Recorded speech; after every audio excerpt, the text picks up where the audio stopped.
ओम नमो नारायण. कृष्णम वंदे जगद्गुरु. भगवान श्रीकृष्णाने अर्जुनाला जी गीता सांगितली ती इतक्या उत्तम आणि अप्रतिम दर्जाची आहे की साऱ्या जगाचं त्या भगवद्गीतेमुळे कल्याण झालं आहे.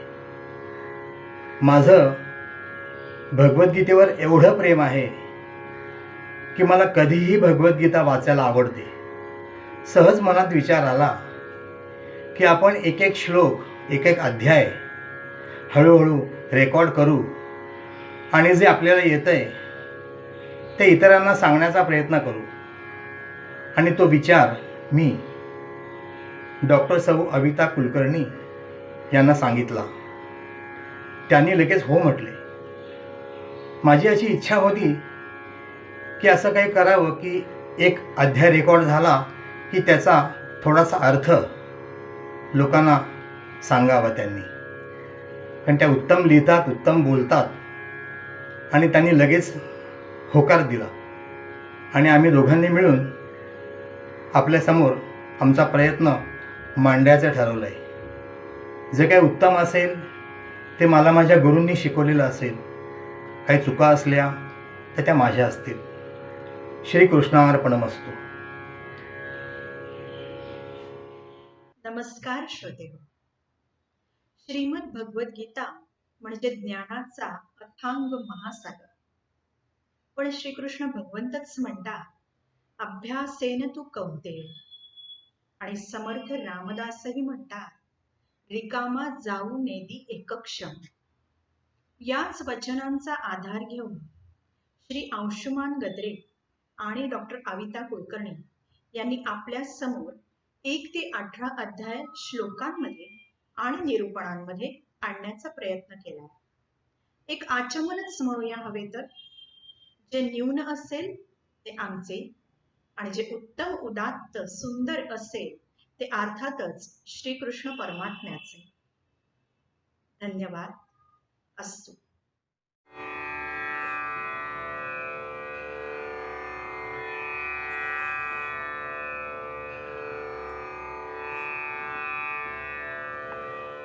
ओम श्री परमात्मने नमः. अथ सप्तदशोऽध्यायः. अर्जुन उवाच ये शास्त्रविधिमुत्सृज्य यजन्ते श्रद्धयान्विताः तेषां निष्ठा तु का कृष्ण सत्त्वमाहो रजस्तमः. श्रीभगवानुवाच त्रिविधा भवति श्रद्धा देहिनां सा स्वभावजा. सात्विकी राजसी चैव तामसी चेति तां शृणु. सत्त्वानुरूपा सर्वस्य श्रद्धा भवति भारत. श्रद्धामयोऽयं पुरुषो यो यच्छ्रद्धः स एव सः. यजन्ते सात्विका देवान् यक्षरक्षांसि राजसाः. प्रेतान् भूतगणांश्चान्ये यजन्ते तामसा जनाः. अशास्त्रविहितं घोरं तप्यन्ते ये तपो जनाः. दम्भाहंकारसंयुक्ताः कामरागबलान्विताः.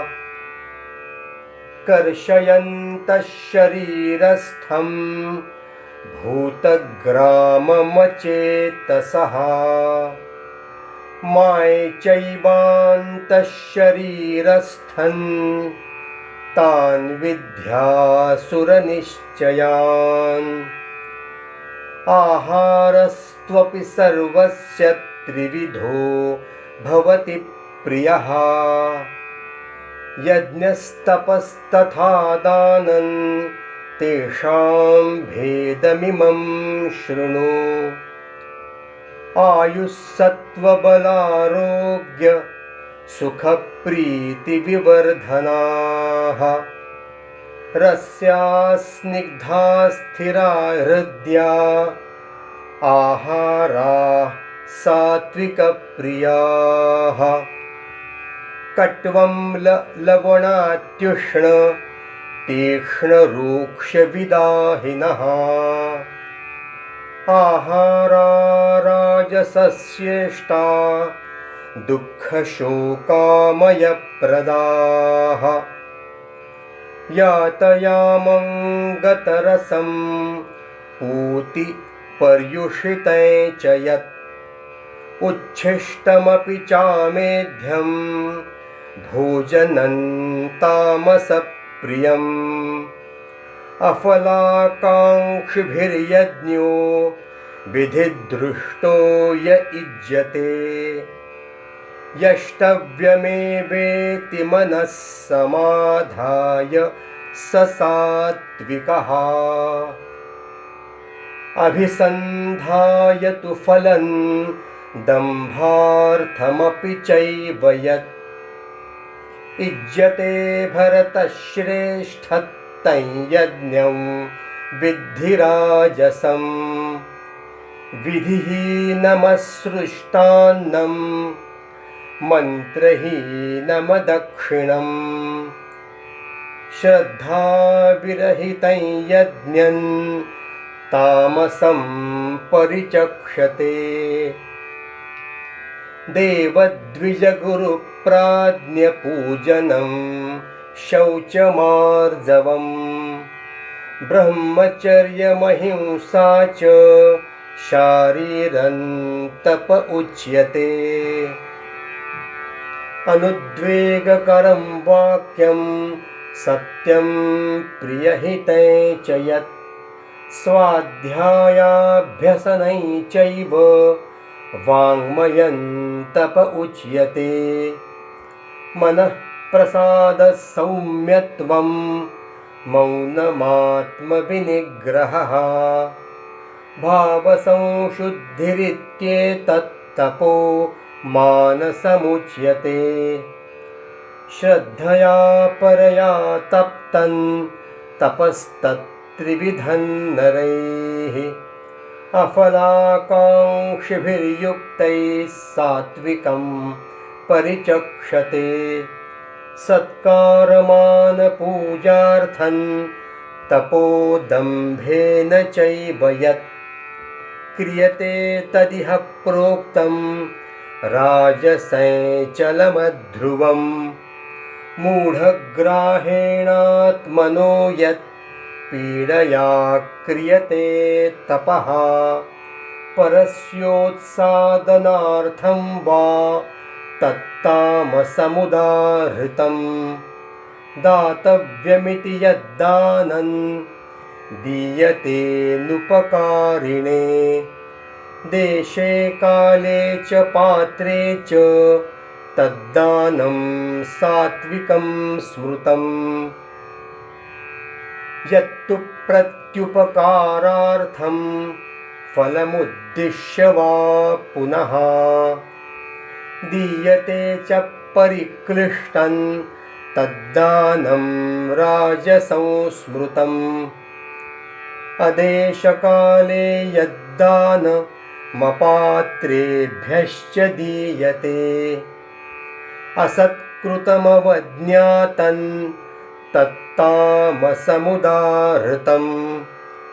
ॐ तत्सदिति निर्देशो ब्रह्मणस्त्रिविधः स्मृतः। ब्राह्मणास्तेन वेदाश्च यज्ञाश्च विहिताः पुरा।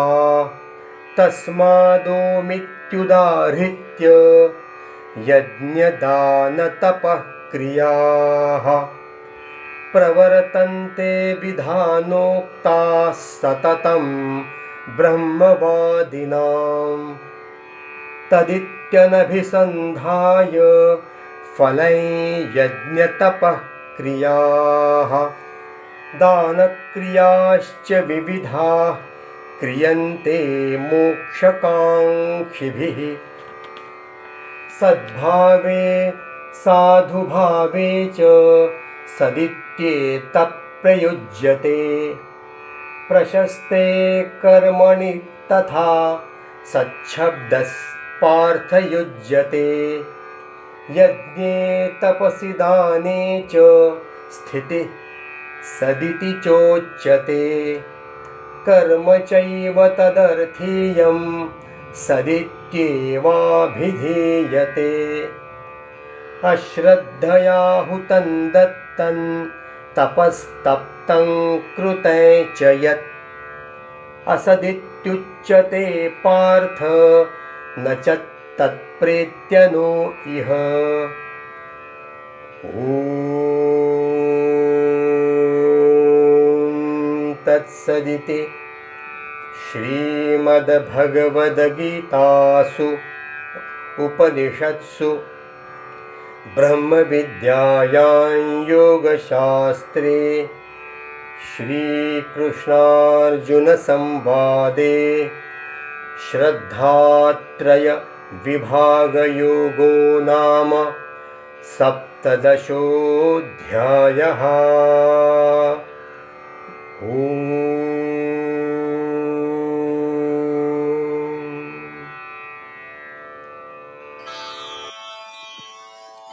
अध्याय 17. 16व्या अध्यायात भगवंतांनी शास्त्रविहित कर्मे करण्यास सांगितली.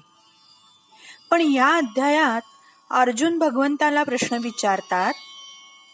बहुतांशी लोक शास्त्रविधी जाणत नाहीत, पण त्यांचा भाव चांगला असतो. श्रद्धेने भक्तीने ते जर उत्तम कर्म करतील तर त्यांची गती कोणती? खरं तर समोर येऊ घातलेल्या कलियुगाकडे बघून अर्जुन हा प्रश्न लोककल्याणासाठी विचारत आहे की काय असे वाटते. पुढे येणाऱ्या पिढीला शास्त्रज्ञान कमी असेल, सत्संगाची वानवा असेल आणि दांभिक भक्तीचा जोर असेल, तेव्हा श्रद्धापूर्वक देवतांचे पूजन करणारे लोक सात्विक गतीला की राजसिक गतीला की तामसिक गतीला जातील? हा अर्जुनाचा प्रश्न आजच्या घडीला अत्यंत उपयुक्त आहे. संपूर्ण गीता हीच मुळात कालातीत आहे. तेव्हा भगवंत याचे उत्तर देताना म्हणतात, स्वभावतःच मनुष्याची श्रद्धा 3 प्रकारची असते. अंतःकरणात उमटलेल्या संस्कारानुसार त्याची श्रद्धा सात्विक, राजस किंवा तामस असते. जो मनुष्य जशा श्रद्धेचा तशीच त्याची निष्ठा राहील. जो मनुष्य स्वतःचे कल्याण करू इच्छितो त्याची श्रद्धा सात्विक समजता येईल. जो या जन्मात आणि मृत्यूनंतरही सुख, संपत्ती किंवा स्वर्गादी गोष्टींची कामना करतो तो राजसी. आणि जो मनुष्य पशुप्रमाणे फक्त आहार, निद्रा, भयमैथून अर्थात खाणे, पिणे, भोग घेणे, निद्रा घेणे, प्रजोत्पादन करणे इतकेच कर्म करतो तो तामसी श्रद्धेचा समजावा. अंतःकरणात जशी ज्या गुणाची प्रधानता राहील तशी श्रद्धा बनते. भगवंत पुढे आहाराच्या रुचीवरून आहाराची निष्ठा कशी ओळखावी ते सांगतात. यजन पूजन सगळेच करतात असे नाही, पण आहार तर सगळेच घेतात. तेव्हा आहार घेण्याची रुची आणि त्यानुसार त्याच्या निष्ठेबद्दल ओळख होते. उदाहरणार्थ, ज्यांना सुपाच्य भोजन आवडते, जे दीर्घकाळ शक्ती देणारे असते. फळे, दूध, लोणी, तूप इत्यादी पदार्थांचा ज्यात समावेश असतो ते सात्विक आहेत असे समजावे. ज्यांना अति कडू, आंबट, खारट, तिखट, गरम, चमचमीत, मसालेदार, रुक्ष अन्न आवडते ते राजसी समजावेत. ज्यांना अर्धकच्चे, रसरहित, शिळे, उष्टे, सडवून ठेवलेले जसे की दारू इत्यादी हे पदार्थ आवडतात ते तामसी समजावेत. भगवंत आता यज्ञ, तप आणि दान यातील 3 प्रकारांचे वर्णन करतात. फलेच्छा न ठेवता केला जातो तो यज्ञ सात्विक असतो. फळाची आशा ठेवून केलेला, केवळ देखाव्यासाठी केलेला जो यज्ञ असतो तो राजस असतो. आणि शास्त्रविहीन, अन्नदान रहित, मंत्र नसलेला, दक्षिणा न देता केलेला, श्रद्धा विरहित यज्ञ जो असतो तो तामस यज्ञ असतो. तपाबद्दल सांगताना भगवंत म्हणतात, देवता, ब्राह्मण, गुरूंचे पूजन, शुद्धता ठेवणे, सरळता, नम्रता ठेवणे, ब्रह्मचर्य पाळणे, हिंसा न करणे हे शारीरिक तप आहे. सत्य बोलणे, हितकारक बोलणे, स्वाध्याय आणि अभ्यास करणे हे वाणीचे तप आहे. मनाची प्रसन्नता ठेवणे, सौम्य भाव असणे, मननशील असणे, मनोनिग्रह करणे, शुद्ध भाव जोपासणे हे मानसिक तप आहे. अत्यंत श्रद्धेने शरीर, वाणी आणि मनाद्वारे केलेले तप सात्विक असते. जे तप सत्कार, मान आणि केवळ दाखवण्याचा हेतू ठेवून केलेले असते ते राजस तप असते. आणि जे तप स्वतःला कष्ट देऊन आणि दुसऱ्याला दुःख देण्यासाठी मूढतापूर्वक हट्टाने केलेले असते ते तामस तप असते. दानाच्या बाबतीत हीच गोष्ट. केवळ देणे हे कर्तव्य आहे, या बदल्यात कोणतीही अपेक्षा नाही, ते सात्विक दान. ज्या दानात काही उद्देश आहे, फलाची इच्छा आहे, ते राजस दान. आणि जे कुपात्राला दिले जाते, अयोग्य देशात, अयोग्य कालात, अयोग्य गोष्टींसाठी, अयोग्य कारणासाठी दिले जाते ते तामस दान. या अध्यायात जे जे सात्विक यज्ञ किंवा सात्विक तप किंवा सात्विक दान आले आहे ते दैवी संपत्ती आहे. आणि जे राजस आणि तामस यज्ञ, तप, दान आले आहे ते असुरी संपत्ती आहे. तेव्हा त्या असुरी संपत्तीचा त्याग करावा आणि दैवी संपत्तीचा अंगीकार करावा हे स्पष्ट करण्यासाठी भगवंतांनी याचे विस्तृत वर्णन केले आहे. ओम तत्सत ही परमात्म्याची 3 नावे आहेत. ओम हे सर्वांचे मूळ आहे. सर्वात प्रथम ओंकार प्रणव प्रकट झाला. तत् म्हणजे जो नित्य निरंतर प्राप्त आहे असा. सत मध्ये जो सदा आहे, त्यात किंचित मात्र कमी नाही, अभाव त्याचा कधीच होत नाही, असा जो सदैव असणारा तो सत आहे. सात्विक यज्ञ, दान, तपामधील असलेली सात्विक निष्ठा ही सत आहे. परमात्म्यासाठी केले जाणारे कर्म सत आहे. या उलट अश्रद्धेने केलेले हवन, दान, तप सर्व असत म्हटले जाते. त्याचे फळ मृत्यूनंतरच काय, पण येथेही मिळत नाही. म्हणून मनुष्याने यज्ञ, दान, तप, तीर्थ, व्रते इत्यादी शास्त्रविहित कर्मे श्रद्धापूर्वक आणि निष्काम भावनेने करावीत. ते कर्म सत होते, अर्थात परमात्म्याची प्राप्ती करून देणारे होते. हरिओम तत्सत. अशा भगवन नामाच्या उच्चारणासह श्रद्धात्रय विभाग योग नावाचा 17वा अध्याय येथे समाप्त झाला.